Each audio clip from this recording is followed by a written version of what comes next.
मेरठ से पूछते हैं, नमोस्तु गुरुवर, आपने एक बात जिज्ञासा समाधान में बताया था कि भाव को तत्व कहते हैं।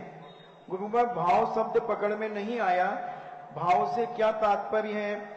तीन लोक में जीव अनंतानंत हैं, वे अनंतानंत जीव द्रव्य हैं या जीव तत्व हैं? सात तत्व छह द्रव्यों में केवल जीव को ही दोनों जगह लिया गया है, अन्य द्रव्य को नहीं, ऐसा क्यों? भाव का तात्पर्य क्या है? आपने भाव को तत्व कहा था। भाव जो है, भाव का अर्थ होता है उसकी अर्थ क्रिया। तत्व का अर्थ होता है प्रयोजन, तत्व का अर्थ होता है नेचर, तत्व का अर्थ होता है उपयोगिता, तत्व का अर्थ होता है परिणमन। भाव भाव तद्भावम तत्वम, उसके भाव को तत्व कहते हैं, ऐसा पूज्यपाद स्वामी ने सर्वार्थ सिद्धि में लिया है। दूसरी बात है, छह द्रव्यों में छह द्रव्य आ गए, लेकिन तत्वों में मात्र जीव को लिया द्रव्य में से, शेष तत्वों को क्यों नहीं लिया, ये प्रश्न है। तो उन्होंने अजीव तत्व में गर्भित कर लिया।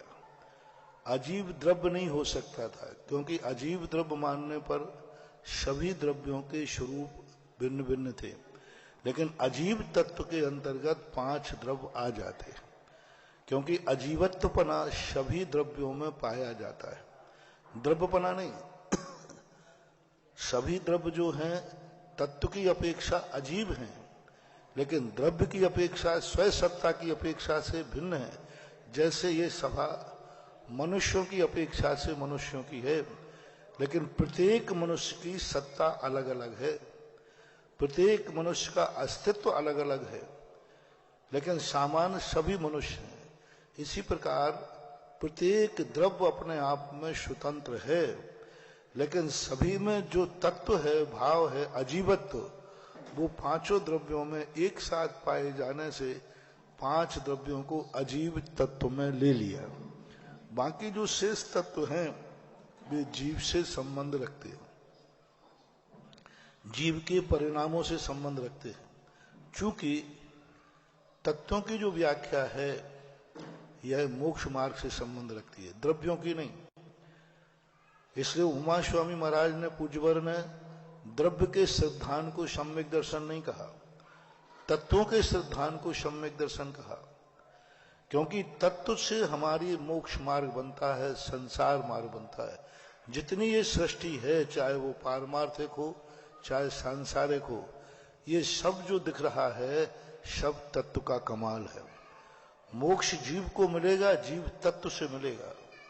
आश्रव बंद शंबर होंगे तो जीव तत्व से होंगे, जीव के परिणामों से होंगे। इसलिए मोक्ष मार्ग की जब विवक्षा आती है तो तत्वों की मुख्यता हो जाती है, पदार्थ की मुख्यता हो जाती है, द्रव्य गौण हो जाता है। जब सृष्टि के स्वरूप का वर्णन की बात आती है तो तत्व गौण हो जाता है, पदार्थ गौण हो जाता है, द्रव्य की मुख्यता होती है। ये सारी सृष्टि जब समझेंगे तो हमें द्रव्य को समझना पड़ेगा। द्रव्यों को समझने बिना हम सृष्टि को नहीं समझ सकते, लेकिन इस सृष्टि का स्वरूप जब हम समझेंगे तो द्रव्यों से समझ में नहीं आएगा, तत्व के समझ में आएगा। कौन है जो सुखी कर रहा है, कौन है जो दुखी कर रहा है, द्रव्य से ये व्याख्या नहीं हो पाएगी। कौन द्रव्य हमें दुखी कर रहा है, कौन सुखी कर रहा है, कौन अमीर कर रहा है, कौन गरीब कर रहा है, कौन नरक भेज रहा है, कौन स्वर्ग भेज रहा है, कौन मोक्ष भेज रहा है, ये सब द्रव्यों के समझने से नहीं समझ में आएगा। ये सारा जो रहस्यमय परिणमन हो रहा है, इसका निर्णय हमें तत्वों से करना पड़ेगा। आश्रव बंद तत्व से हम करेंगे कि हमें ये सुख दुख देने वाला आश्रव और बंद तत्व है। जब हम परमार्थ की तरफ जाएंगे तो संवर निर्द्रा मोक्ष से हम समझेंगे कि परमार्थ इन तीन तत्वों के आश्रित है। तो इस अपेक्षा से तत्वों की मुख्यता समझना चाहिए। ऐसा विद्या जैन बड़ागांव धसान से पूछती